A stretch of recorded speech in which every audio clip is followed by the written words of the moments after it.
On se retrouve donc pour cette revue de presse de l'économie.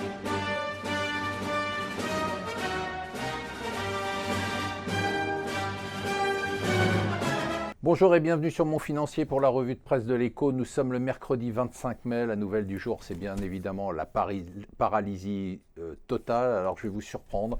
Eh bien, je veux dire merci à la CGT. C'est vrai, je suis sérieux. Merci à la CGT parce que on a un vrai affrontement pour une fois. C'est-à-dire qu'il ne s'agit bien évidemment pas de la loi de travail. Cette loi de travail, elle a été totalement vidée de son contenu. Elle n'existe pas. Ce n'est qu'un prétexte. C'est qu'un prétexte pour un vrai affrontement de fond entre enfin des masques qui tombent, c'est-à-dire une gauche de la gauche qui veut défendre un socialisme arriéré, mais qu'on peut défendre, une social-démocratie qui commence vraiment à émerger, mais qui n'est pas une social-démocratie de compromis, mais qui est prête à faire des vraies réformes, et puis un libéralisme à droite. Ça sera à vous de choisir en 2017.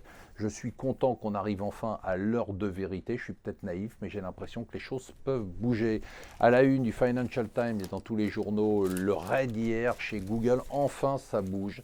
J'en veux pas à Google, mais c'est-à-dire que j'en ai marre de voir les amendes qui sont simplement l'apanage des autorités américaines. Nous aussi, quand on se fait avoir, et on se fait avoir d'un point de vue fiscal par des boîtes comme Google et toutes les grosses boîtes américaines, eh bien il faut aussi réagir, et c'est bien qu'on le fasse. Alors, sur la Grèce, ne cherchez pas à comprendre sur la même chose.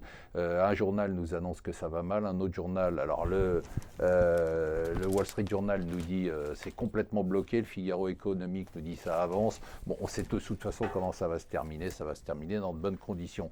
Du côté des marchés, c'était l'envolée hier, 2,5% de hausse, principalement à la manœuvre, eh bien, la baisse de l'euro qui a favorisé les valeurs européennes, mais aussi les valeurs bancaires françaises qui se sont envolées. Alors là aussi, si vous cherchez à comprendre ce qui se passe sur Monsanto, ne relisez pas les journaux. Le Financial Times dit que Monsanto, qui a eu un rejet de l'offre de Bayer, l'autre nous dit que les discussions sont ouvertes. La réalité, c'est qu'en fait, l'offre a été rejetée parce que Monsanto trouve qu'elle est trop faible, mais Monsanto est ouvert à des discussions. Ça veut dire que Monsanto veut un prix plus élevé. Voilà l'explication. Restez avec nous sur Mon Financier.